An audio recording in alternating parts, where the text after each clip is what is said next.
Oi, pessoal, Sérgio Hart, aqui da Cena Digital, e mais uma entrevista da série Transformação Digital Brasil em Cena. Hoje a gente vai conversar com a Paula Dalbello, Country Manager da EDP Renováveis.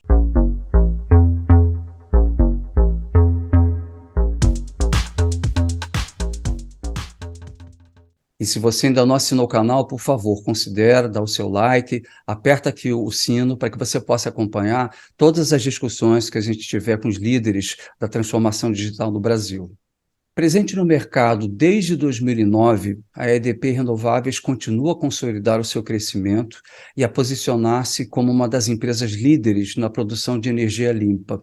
Atualmente, a empresa possui 795 megawatts de capacidade instalada em operação e 580 megawatts de parques eólicos em construção. Os parques em operação e construção estão concentrados nos estados do Rio Grande do Norte, Rio Grande do Sul, Santa Catarina, São Paulo e Paraíba. A Paula é engenheira civil, com MBA em Gestão Estratégica de Negócios e certificada como PMP. Nos últimos 10 anos, ela tem trabalhado com desenvolvimento e implantação de novos projetos eólicos e solares, com ênfase na área de planejamento e business development.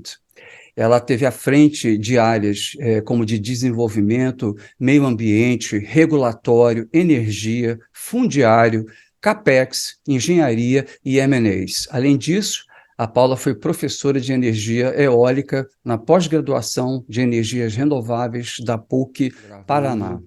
Paula, eu queria te dar as boas-vindas aqui à nossa série, né? Um prazer muito grande estar com você. E queria começar te fazendo uma pergunta que seria com relação aos motivadores para a EDP começar a ter essa business unit, né, focada em renováveis. Como é que surgiu isso? Qual foi o principal business driver? Oi, Sérgio, obrigada pela oportunidade. Bom, fico muito feliz em poder trazer mais informações aqui da nossa parte renovável. A EDP Renováveis, ela é uma empresa que surgiu da EDP, que é uma empresa originalmente de Portugal. Eles tinham o intuito em começar a investir mais em projetos renováveis, então eles criaram uma empresa independente. Hoje somos duas empresas independentes, a EDP Energias e a EDP Renováveis. Nós atuamos única e exclusivamente em projetos renováveis ao longo do mundo. Estamos em mais de 28 países e temos uma operação super complexa, mas sempre buscando a nossa missão, que é ter um mundo mais renovável, ajudar o mundo a fazer a transição energética para fontes limpas. A competição também deve estar trabalhando muito isso, né? Porque a matriz energética está mudando, né? E eu acho que é uma preocupação global nesse sentido. Como é que vocês estão em relação à concorrência de empresas também semelhantes, né? Como é que você se considera do ponto de vista de desenvolvimento desse business? Tá. Hoje, globalmente, a EDP Renováveis é a quarta maior empresa de energia limpa do mundo. Eu não vejo como concorrentes. Eu acho que tem várias empresas, cada uma tem o seu segmento próprio, umas têm fontes mistas, renováveis e não renováveis, e outras, como nós, focam em empresas, em recursos renováveis. Eu acredito que existe o recurso eólico, solar para todo mundo, e essa é uma área desafiadora, uma área de energia de ponta, uma tecnologia de ponta para a energia. Então, todas as empresas buscam constantemente se atualizar, buscar novas formas de gerar energia, seja através de hidrogênio, banco de baterias, biomassa.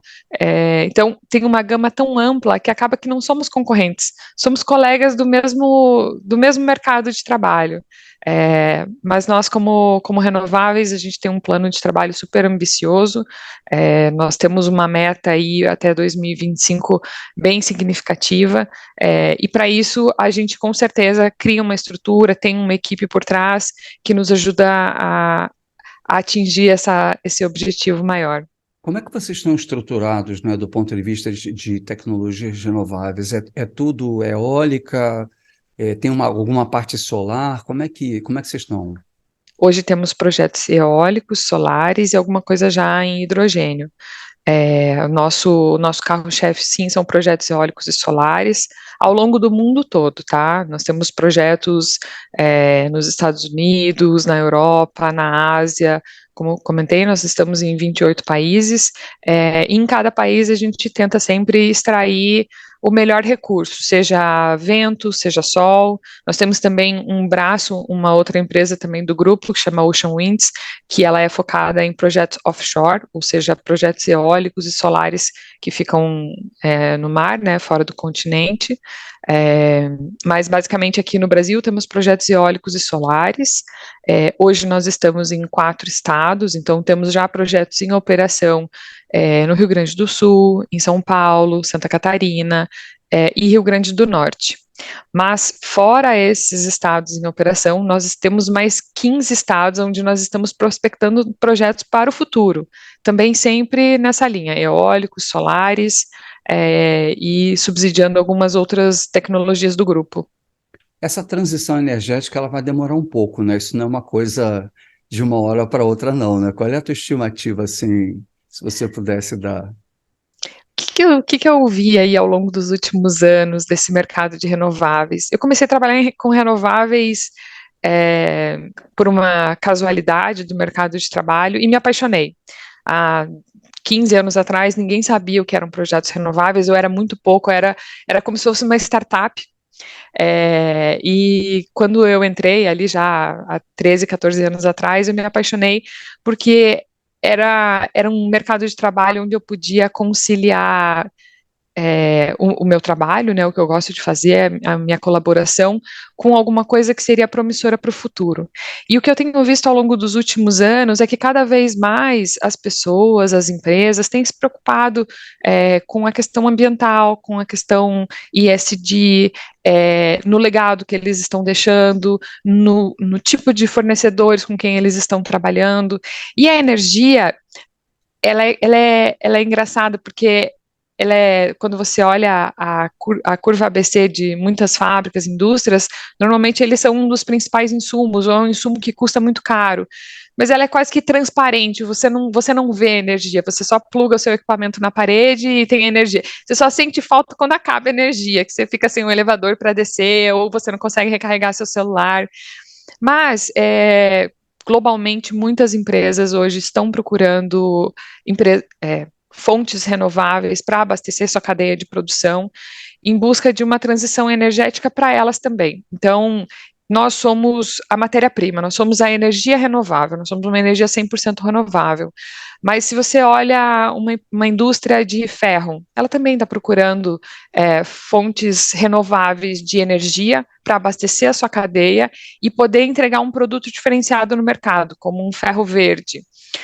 Nós podemos ver redes de lanchonetes que produzem sanduíches e lanches, e hoje eles procuram também uma fonte de energia renovável para usar também como marca e como merchandise e dizer, olha, hoje eu produzo um lanche de forma 100% renovável. Eu não estou incentivando o uso de energia oriunda de petróleo, de fóssil. Eu estou hoje me propondo a ser mais renovável. Estou tentando fazer a minha parte dentro dessa cadeia toda.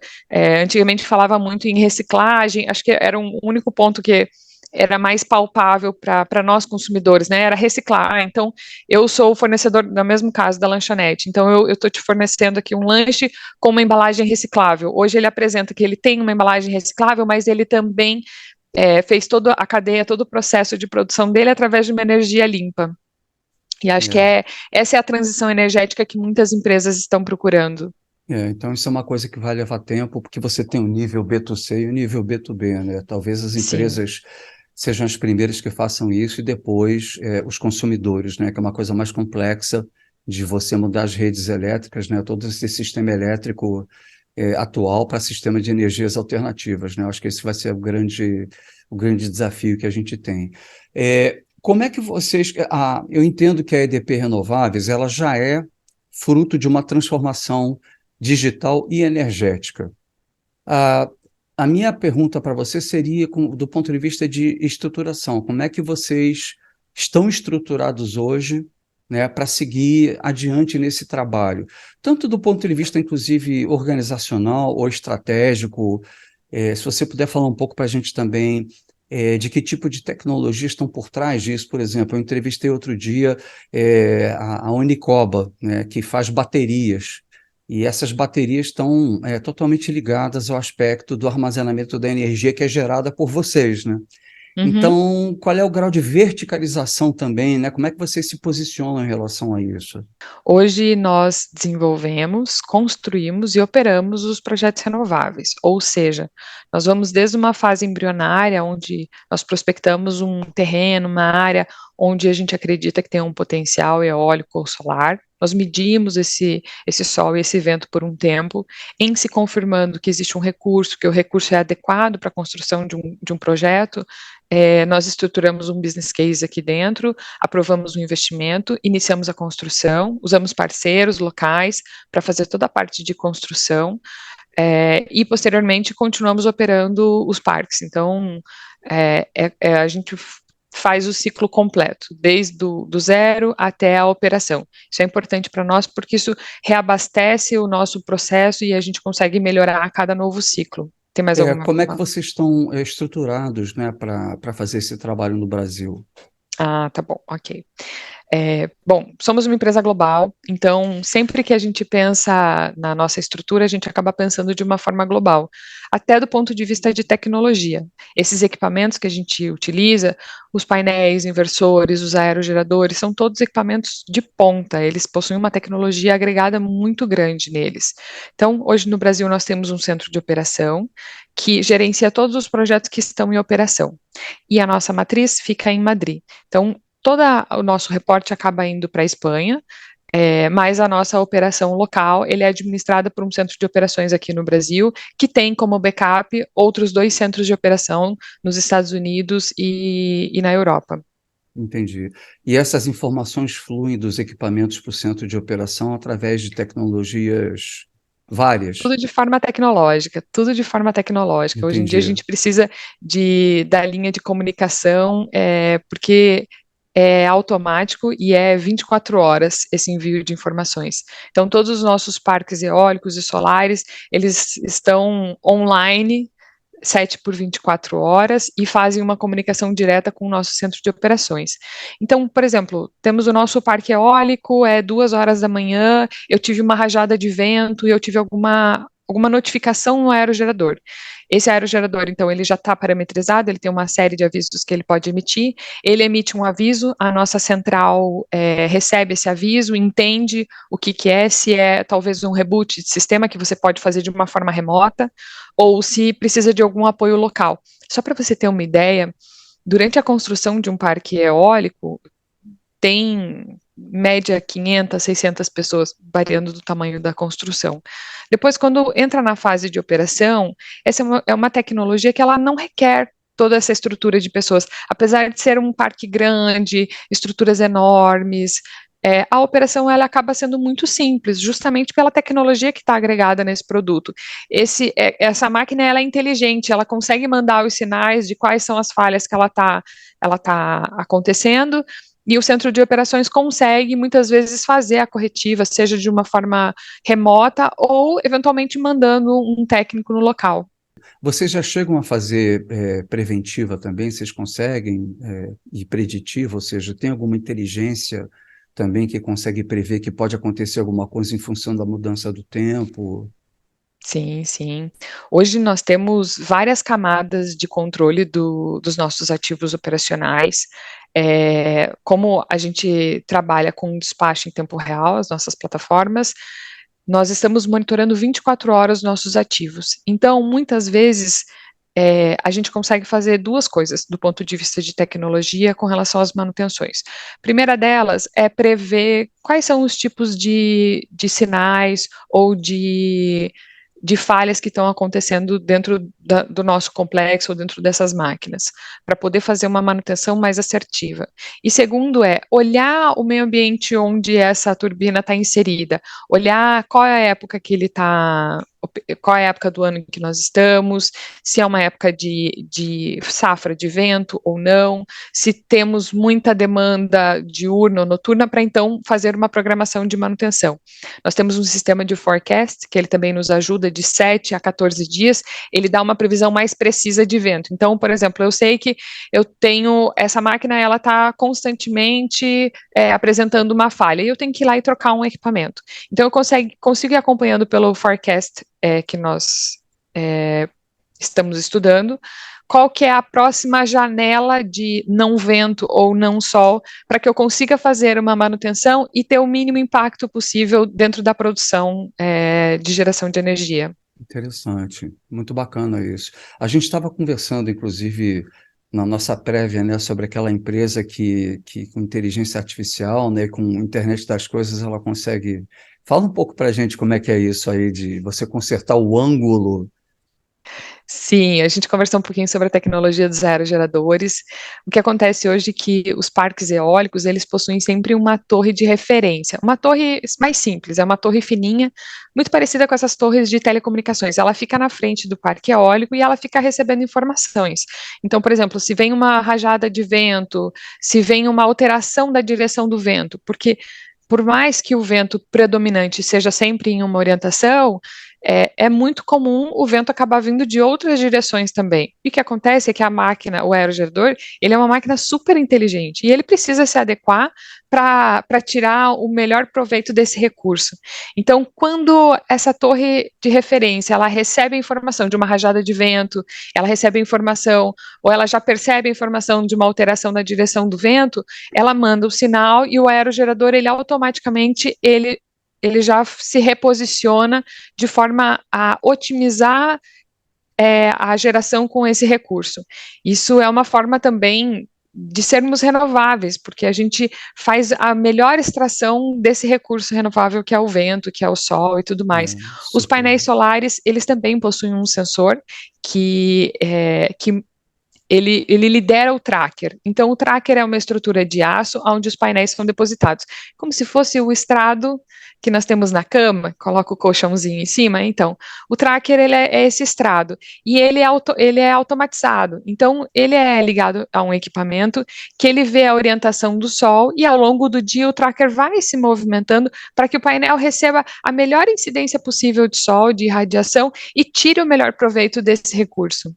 Entendi. Então, tem uma tecnologia muito bacana É, por trás, inclusive acaba também nos ajudando a prevenir alguns acidentes, como, por exemplo, se temos uma rajada muito forte de vento, e a tendência do aerogerador é ele se posicionar cortando o vento. Então, vou fazer um exemplo aqui com a minha mão, tá?